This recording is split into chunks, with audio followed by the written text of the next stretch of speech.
And again, tonight, sundown, is the new year. So happy new year to all the brothers and sisters. We don't deal with the new year according to the moon because you don't institute the real time of months through the moon. The moon gives you 354 days out of a year, which comes in 10 days early. You must deal with the new months according to Sabbaths, not according to the course of the moon. The moon is cycle is off course with the calculation of a 364 day cycle. All right. So tonight, sundown is when the heavens, along with the earth, acknowledge the time of the new year.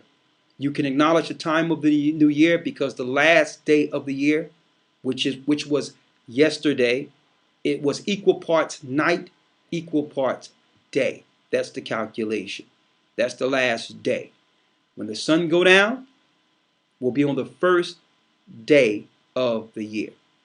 All right, just wanted to make that clear. All right, so I'll answer a few questions. Then after that, we wish you Godspeed and hope you all have a great holy day. And you all are invited with Elder Gabar and the elders within the Gathering of Christ Church in your respective areas to come together for the Passover. Okay, the Passover date should be on March 28th. March 28th, sundown. All right. The Passover every year is on a Sabbath. The second week or the 14th day of the new year. Every year, the Passover falls on a Sabbath. All right. So let me answer a few questions before we wish you all Godspeed and have you enjoy the rest of your day.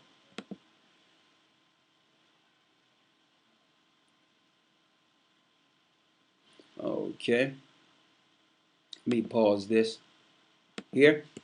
Let me pull this closer so I can actually see some of these questions here. All right. Let's see. What you have there, lawyer? Can you see here? It says, so in the beginning, when the entire earth was under one tongue, under Nimrod, which was the Phoenician Hebrew tongue, Shem and his family kept the tongue and kept his tongue and the nations a different tongue. Yes, you have to realize because Shem's family was not participating in this, the angels did not confound Shem's family's tongue. So that was the original language.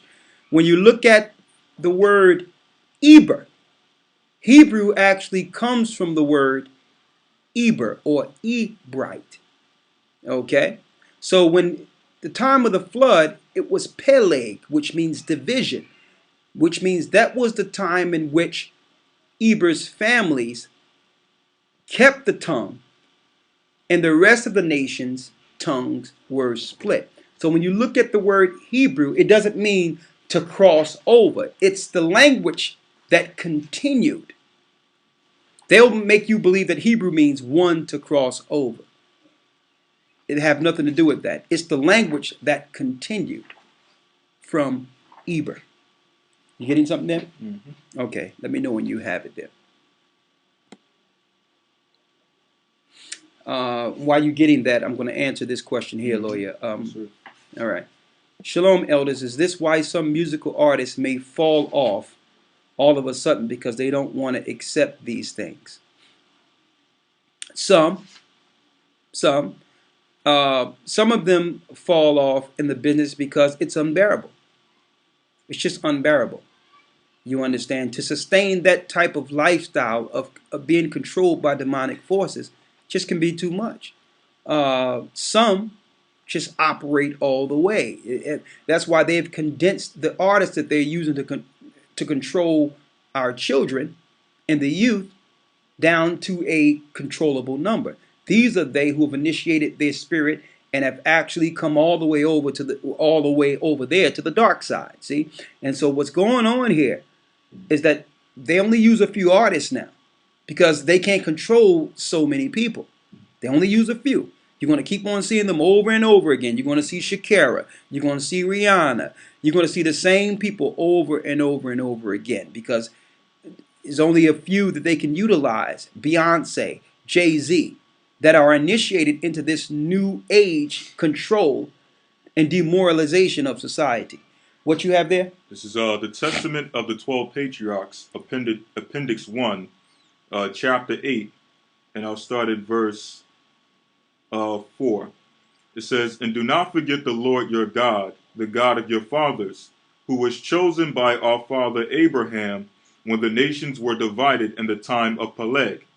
For at that time the Lord, blessed be he, came down from his highest heavens and brought with him 70 ministering angels, Michael at their head. He commanded them to teach the 70 families which sprang from the loins of Noah 70 languages. Forthwith the angels descended and did according to the command of their Creator. But the holy language, the Hebrew language, remained only in the house of Shem and Eber, and in the house of Abraham our father, who was one of their descendants." More proof that Hebrew was the original language and is the original language. What's the next one here? I notice. It says, I noticed that Isaiah 42 and 8 is Yahweh is my name, and not Ahiah, Ashar Ahiah. Well, you notice that because the Masoretes injected their God into our records. You're going to notice Yahweh through all of the Old Testament. But when you break down Yahweh, it's the God of mischief and wickedness. Hova or Hawa is mischief, ruin, or fallen one. So if you know the language, you'll know that those who had their hand in our record injected the name. That's why it says, I am. You understand? And that's why in Exodus 3, it's clear that he told Moses to tell the people, I am have sent me unto you. That's crystal clear. Now, there's no one out there who may disagree that knows the Hebrew that have read that will say that the Most High didn't say, I am. Okay? So when Moses asked his name, he said, I am. He didn't say Yahweh. So they'll agree that the Most High said that, but then come back and say, well, but we are supposed to say this. Okay? So let's make this crystal clear. We're not opening this up for a debate about the Most High's name. If someone wants to believe it's Yahweh or Jehovah, we go with it. Go for what you know. But we're just telling you that when you go when Moses asked the Most High's name, he gives it to you in Hebrew. All right?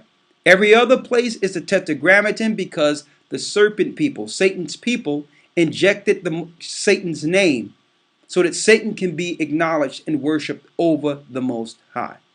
All right? What's next? Someone says, what's your opinion about the book of Nicodemus?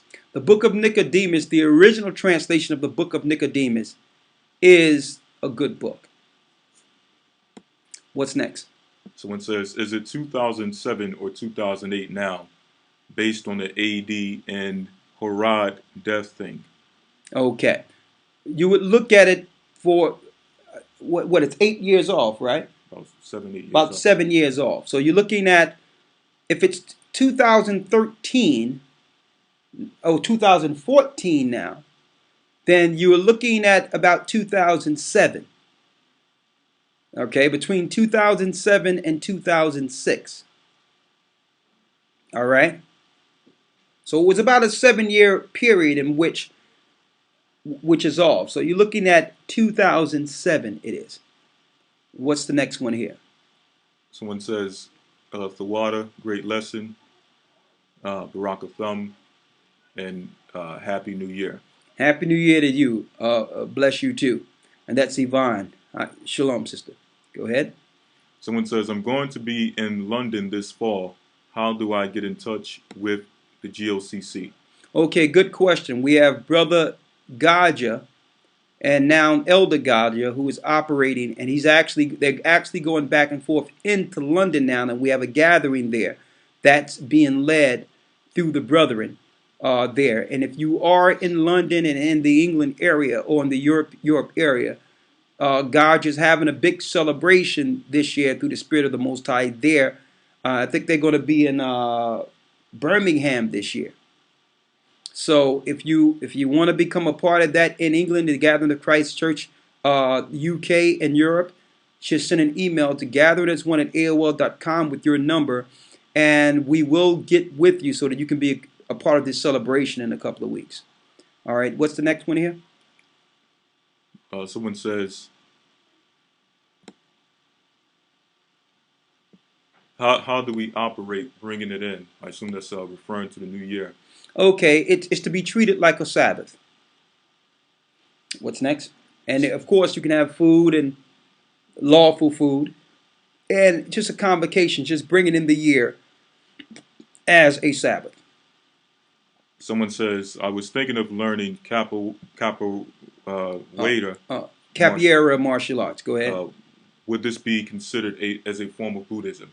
If you want to learn different moods and artistry of fighting for defense, what I've learned is as long as you don't go into the religious part of things, if you want to just go into the physical part of things in which you're just learning different moves and all that in defense, then you can do so. But you have to be careful. I found out that those that do deal with the worships of it and start going into the ideology of the Buddhist teachings, it brings something in them in which they look to use certain things to harm people. So if you want to learn something for self-defense, there's no sin against that. But again, be forewarned, because you have to be careful if your teacher might be well up into the satanic Buddhist religion. So you must be careful with that part of it.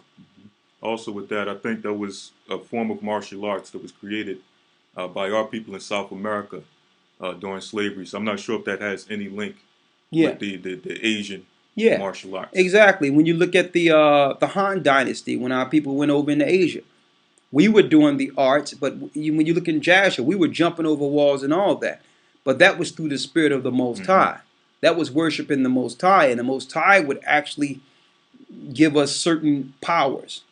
The Asians took that another way. They started worshiping Satan with all that. Okay, so I'm not saying we fought as a people. We were the greatest warriors on earth. So the fighting part of defense, we understand that. But again, be careful when it comes to the Buddhist teachings. It's satanic on a high level. All right, what's the next question? Someone says, can you please expound the statement that you made about the Tower of Babel being destroyed in 1 year? Oh, okay, yeah. I don't know if I didn't say that the Tower of Babel was destroyed in 1 year. I said that the tower was so high that it took 1 year for one brick to get from the base of the tower to the top. So they continually send bricks up, but in order for those bricks to make it to the top, it took 1 year. That's how tall the tower was. Okay? What's the next one? Someone says, was Bruce Lee an Israelite from the house of Han? Was Joan of Arc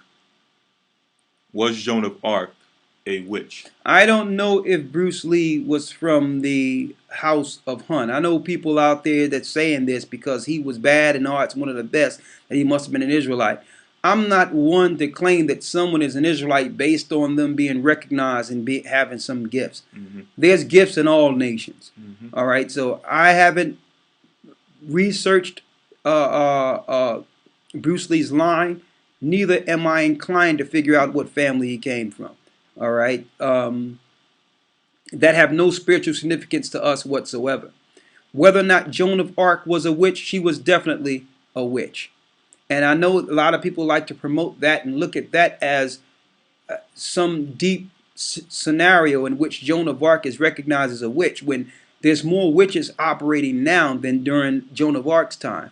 They're your school teachers, they're your principals, they're operating as pagans all amongst our society.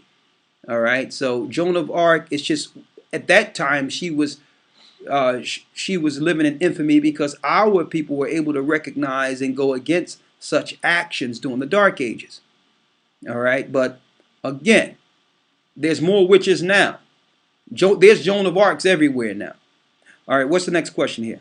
Someone says, so the pineal gland isn't spiritual. Please explain. The pineal gland isn't spiritual. All right, our spirit is from the Most High, and this is our temple. Of course, the spirit resides in our quarters and in our minds.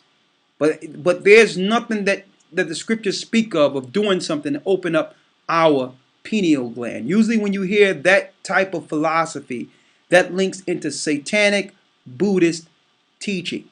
That's what you would call Kabbalah, the tree of good and evil type of knowledge.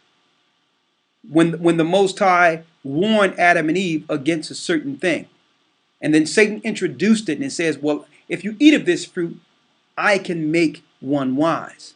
Now, that is what you would call the opening of the pineal gland.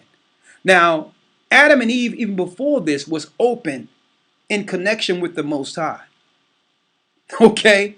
So they didn't need that particular type of fruit to become spiritual concerning their understanding of the Most High.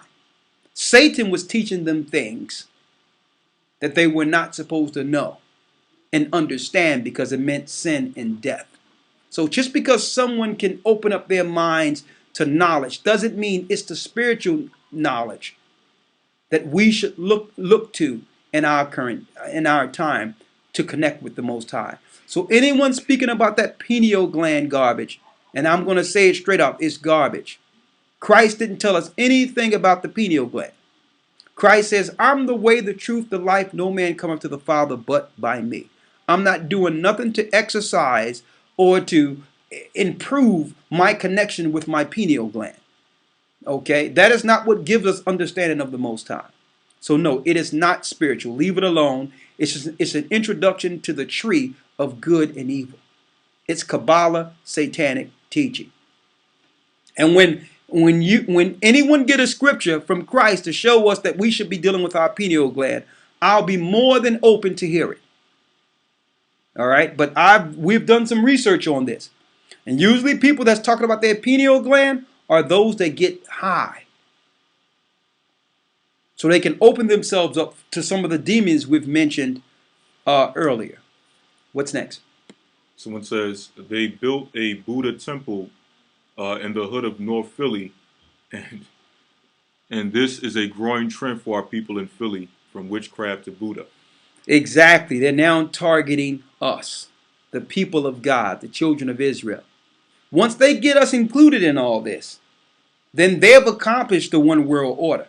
You have to realize the one world order is getting our people involved with what the heathens been doing for years.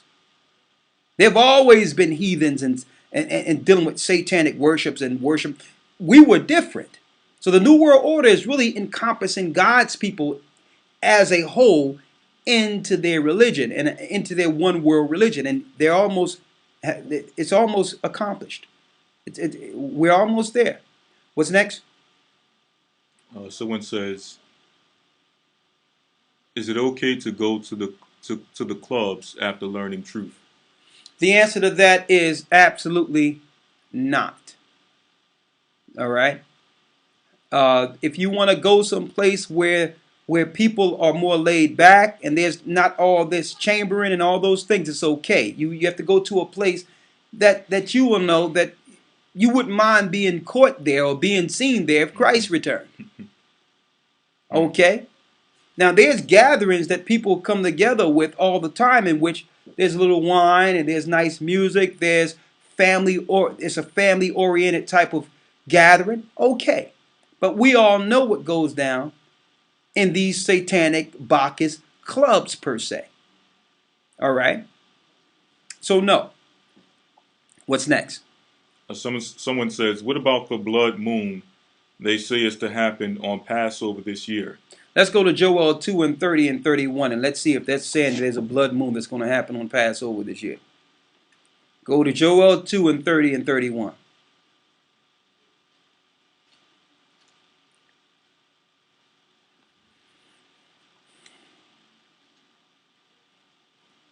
This is Joel 2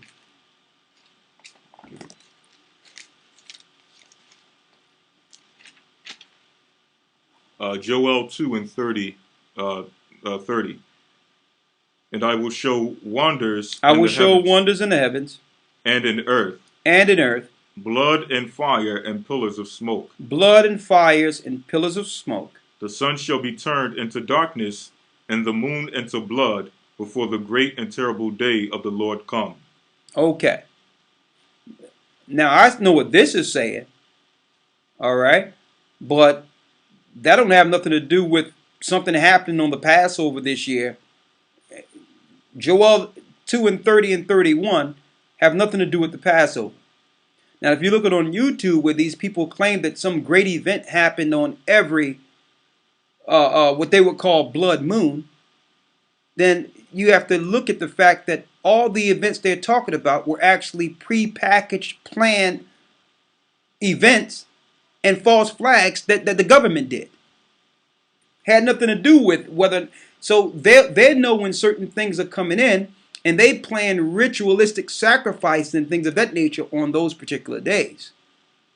Okay, so it have nothing to do with prophecy.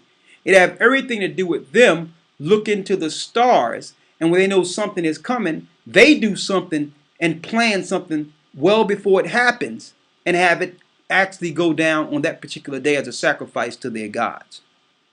All right, so if they're planning to do another false flag on their satanic Passover that's coming, then okay, that's what they're planning.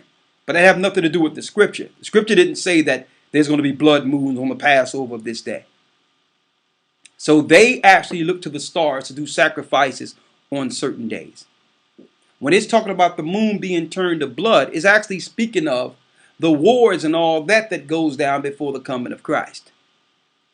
All right, it have nothing to do with what they are bringing forth with it. Okay, and the Bible tells us that we're not supposed to be dismayed at the signs of heaven,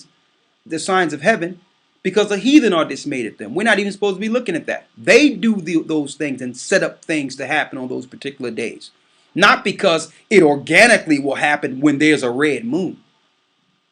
They plan things knowing that the moon is going to be this way or that way, and they plan events on purpose. All right, so who knows? They could be planning something, but they're going to be planting false flags and doing things to mankind until Christ returns. I can't look at what they're doing. We must look at what the Most High is doing and fall under his hedge. Okay, what's next? Someone says, what nation was Joseph, Israel's son? Joseph was an Israelite. Jacob was his father. Now, what nation did he rule at a young age? He ruled Egypt. But of course, Joseph was an Israelite. He was Israel's son. What's next? I think they may be asking, like, what is he today as far as his Oh, nationality? what nation was Joseph? Mm-hmm. What nation is he today? Well, what tribe he is the Baliqua Taino Indians, the Puerto Ricans, and the Cubans, Manasseh. Those are the two tribes that came out of Joseph. Okay. Someone says, are they starting a cataclysmic event with the disappearance of the Malaysian jet? Good question. The Malaysian jet false flag. Let me speak of that. They're actually setting up a false flag to attack their next enemy. Okay? They flew a plane in a certain area. They turned off its transmonitor on purpose. They got rid of the plane, and they're going to blame it on some guys. And the next people they blame it on is going to be the same people that they're looking to attack next. Just a false flag. That's all it is. Every hijack, and even the hijack of the Olympics that happened in the 1970s, they found, and it's now come to find, it was a false flag. So it's something they're doing to attack a new enemy. Don't be surprised if they try to link this into Iran and look as a pretext to go against Iran. That's all it is. It was no hijacking. It was all America doing something to go to war against another country. So that's all that is. The other thing is, don't look at Russia invading Ukraine. That's not Russia invading Ukraine. That's the United States invading Ukraine. All right, they're going to come off and try to speak against Russia and all that. Russia TV is America. America is being controlled by the same forces that Russia is being controlled by. It's just a left-right paradigm, the plus-minus paradigm. They're working together, but to make you believe in our society that they're enemies. They're working one and the same.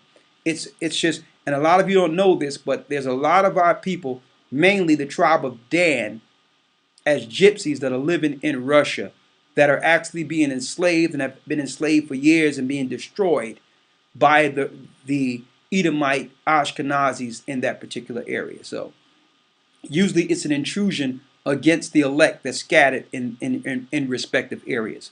What's next here? Someone says, this lesson seriously puts the religions into perspective. Satan trying to make a road leading to hell. No doubt about it. Someone says, you mentioned gods of earthly realm demons. Are they different from the devils or dead Nephilim spirits? Exactly. They're a division in spirits itself. So absolutely. You have fallen angels that are bound into the heavenly realms, which are called Gregorians. And usually they're the ones that have taught mankind the technology, you see, in which they're flying through the air with these what they call quote unquote unidentified flying objects with these demons. They're called Gregorians. So there's different levels. Then you have demons. So there's hierarchy and there's lower spirits that are controlled by the hierarchy. So the answer to that is absolutely yes. What's the next question? Because we're winding down here. Someone says, I attended a Christian college named Geneva College, and even there it was a requirement to successfully complete the course called Humanities, which is Greek mythology, culture, architecture course. Exactly. So even in Christian theologian and Christian seminary, they move you with these ideologies of different societies. This is Babylonian. What's next? Someone says, can you do a teaching on the cherubims? Yes, I can do a teaching on the cherubims. The last one I see is, what was the name of the Diva book and Buddhism book?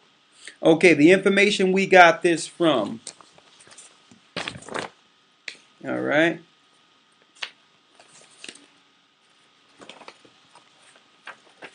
You can go on Buddhist gods and goddesses.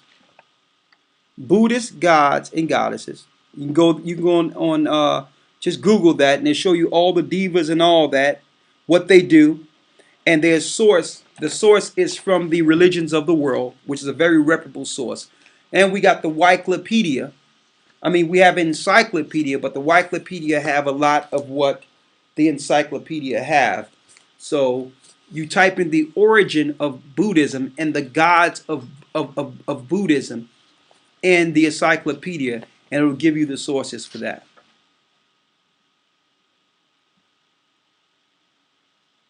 All right, let's see.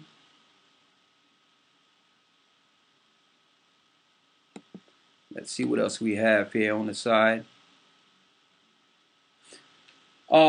Skill pill. What that says? Someone says, I do agree with Exodus 3:14. He said, I am, but how can I answer a person when he give 3 and 12. 3 and 12, where the Most High said, I will be. Okay, let's see where the Most High says, I will be. Go to Exodus 3.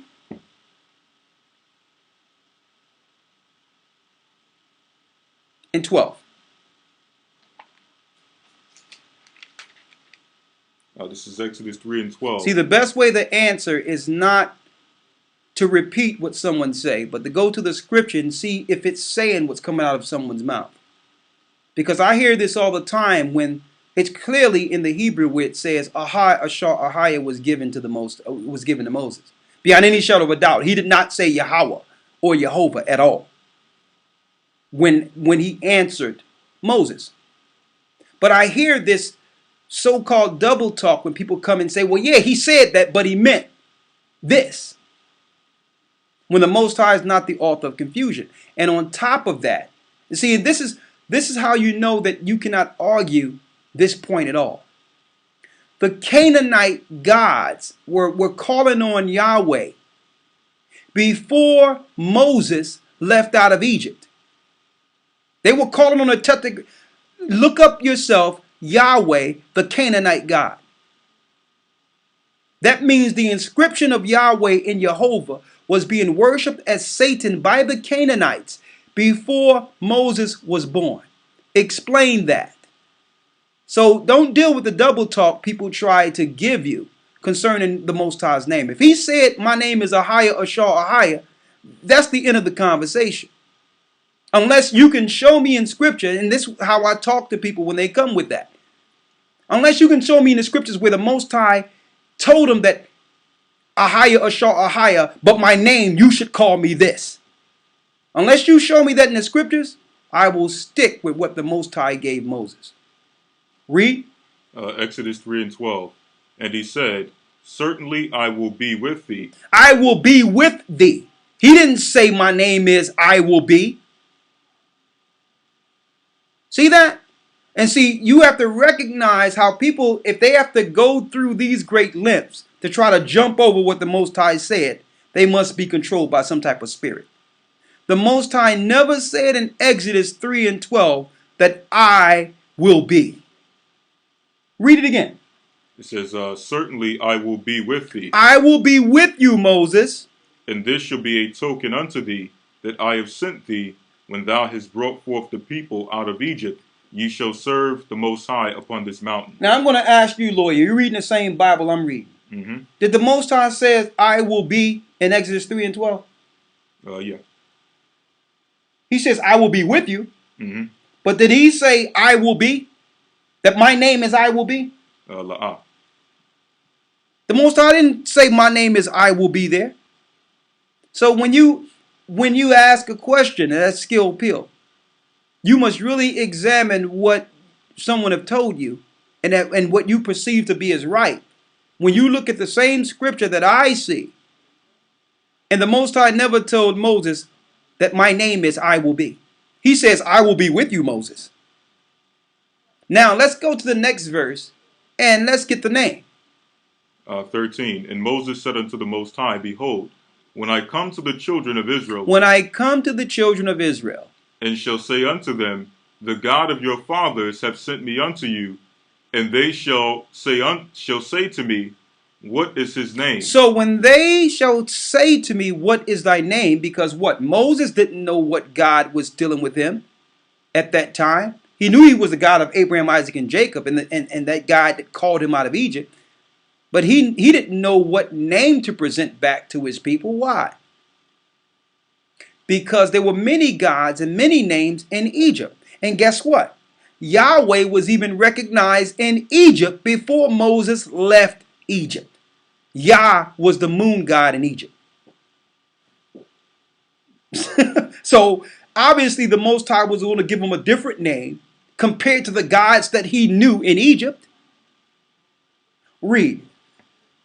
What is his name? What shall I say unto them? What shall I say unto them? And the Most High said unto Moses, I am that I am. I am that I am. In Hebrew, what is that, lawyer? Ahiah, Ashar, Ahiah. Ahiah, Ashar, Ahiah. Get yourself a Hebrew concordance. Get yourself a Hebrew Torah and Tanakh. It's right in your face where it says Ahiah, Ashar, Ahiah, which the Jewish people mispronounce Iye, Ashar, Iye. So they even know what the Most High said. Read it again. And the Most High said unto Moses, I am that I am. I am that I am. Ahiah, Ashar, Ahiah. Read. Thus shalt thou say unto the children of Israel. This is what you say to the children of Israel, Moses. I am. Ahiah have sent me unto you. Have sent me unto you. So what did Moses say when they asked him, well, what is this God's name? He said, Ahiah have sent me unto you. So I don't have to dance around with it. If the Most High told Moses his name was I am, and that was the answer to the direct question that Moses posed to the Most High, I don't have to dance around and say, well, it really means that. You understand? Because the Most High didn't Moses did not ask the Most High, what did his name mean? He asked them, what is the name shall I go and tell the people? He said, Ahiah, tell them Ahiah sent you. Period. Now, those who want to disagree, I have nothing to do with that. Israel didn't listen to the Most High and profaned his name and disrespected his name in the past, and that's why we fell, and they will continue to. There was Israelites who didn't listen to the God who delivered us out of Egypt before, and they will reject the same God today. Period. And like I said before, any of you out there, y'all shouldn't even be arguing that point anymore. Let them be. Let them be. What's the next question?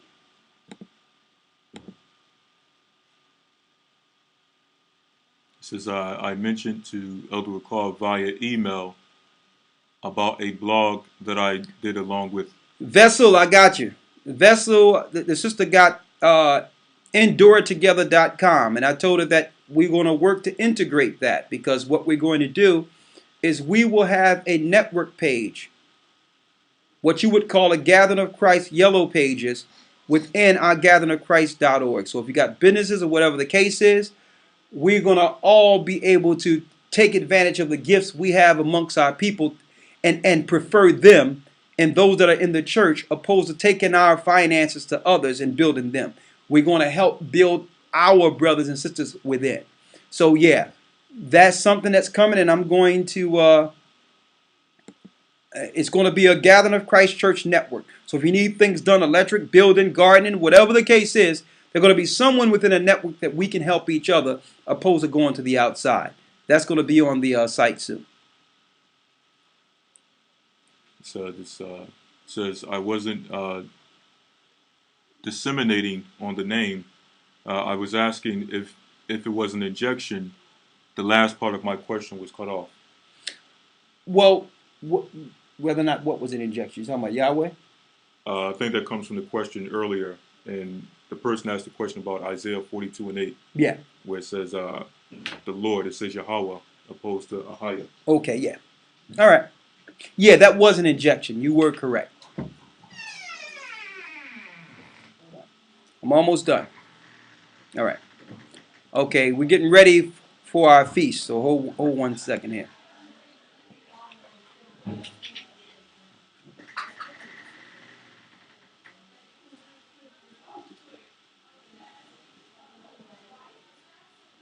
One moment. Go ahead. The water. All right. What's that? Someone says, laugh out loud, you guys are going to be defending this topic, the name of the Most High, until kingdom come. Bless you, may the Most High bless you. Well, that's what he said. And if we don't uphold the name in heaven that was given out of heaven to this earth, then who's going to uphold it? Everyone is calling on the name that was given to them by the serpent people, by the synagogue of Satan. So if we don't uphold the testimony of Christ and the truth concerning the Most High and hallow his name in the earth, then who else is going to do it? So we're not going to defend it. We're going to exalt it. That's what we are doing. We will exalt the name of the Most High because he created everything and he's not being recognized. All his credit is going to Satan. And when you call on Yahweh and the God of the Tetragrammaton, and I don't care if it was written 100,000 times, and you can see it 100,000 times in the Hebrew in the Bible. I know that the Masoretes put their pen in there. And I know that our people, when we began to fall, we were inscribing Satan's name in our record and giving all credit to him. And that is why we fell as a people.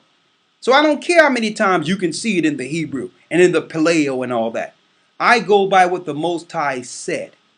Period. And we exalt his name.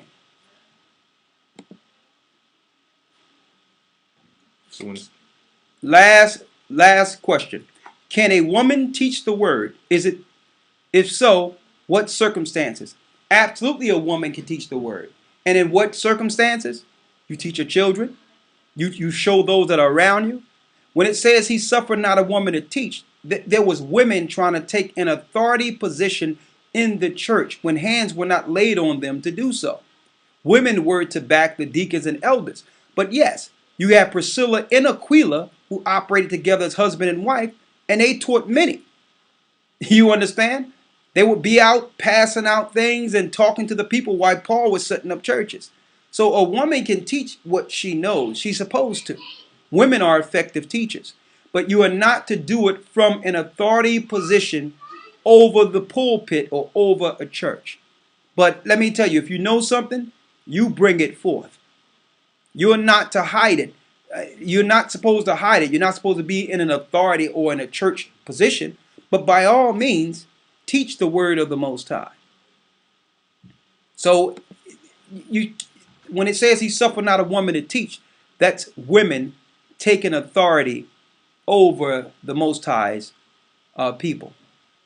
All right, one last one. According to Job 30 and 30, Job is black. Okay. All right. Let's read Job 30 and 30. And mind you, keep in mind that I taught Job 30 and 30 for over 20 years. 20 years ago. And I got more of these if you want more of these scriptures on Job. I got more than Job 30 and 30 to show you that people are not rightly dividing the word of truth. Let's see if it's speaking of Job's skin color and how he was born. Read. Job 30 and 30. Read. My skin is black upon me. My skin is black upon me. And my bones are burnt with heat. My bones are burnt with heat. Now, when you look at it, it's showing Job's color based on the infirmity that came upon him. All right. So when it says I'm black and my bones is burned with heat, he wasn't born black and his bones burning with heat. It's speaking of the disease in which he had a scab and sores from the top of his head down to his feet. So when you precept this, it's not speaking of how Job naturally came into the earth and was born from a woman. It's speaking of his infirmity. Okay?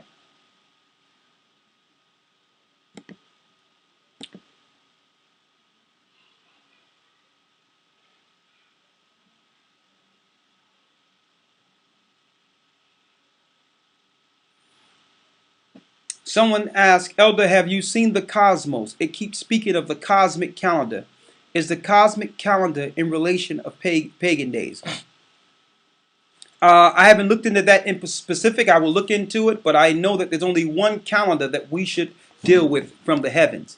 And that's the calendar of days of jubilees according to Sabbaths.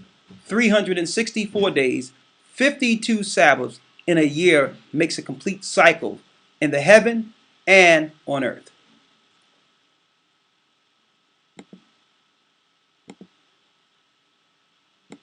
All right. With that, we're going to say bless you. Have a happy new year. And for those in the academy that will be there next week, we'll see you there. We're going to start off with the Hebrew, then the news. All right. With that, I'm going to say shalom. I hope you got some understanding on the Buddhist deception that have crept up amongst our people. And I'm trying to figure out, when is it going to come a time where our people will take the truth of what they believe in and set up what they have in China, or set up what they have in Pakistan, or set up what they have in other areas? How is it that we are the only people where other people have to come and set up a mosque or a temple amongst us? That's actually evidence of a lost race. Okay? A Buddhist temple over here, a church over there, this over there, or that over there. Why? Because they know we're lost. We're not setting up nothing to give them spiritually, because we are the children of Israel. We are a cursed people without truth, without knowledge, and therefore all nations have preyed upon our ignorance. All right?